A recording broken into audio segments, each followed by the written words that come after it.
Just going to show you one of my little machines that I built. This is for taking the corn seeds off the corn kernels. It has a motor here. Normally, unfortunately, we can't show you it working because we've got no corn at this time of the year to put through it. But there's a electric motor put on there which turns this, and then inside you'll see you've got a shaft. There's a piece of pipe which has had pieces of chain welded to it.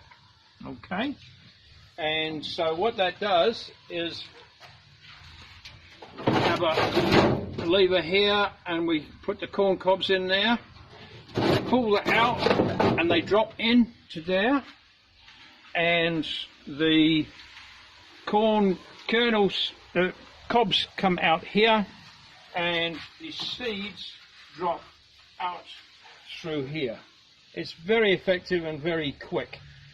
You could do a whole bucket, or you can fill this up, and in the space of 2 minutes, 3 minutes, it's finished.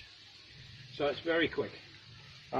This is just very simple: pulley, some bearings, a recycled plastic drum, motor, steel frame. Probably spent about $100, $120 to build it. Okay, thank you.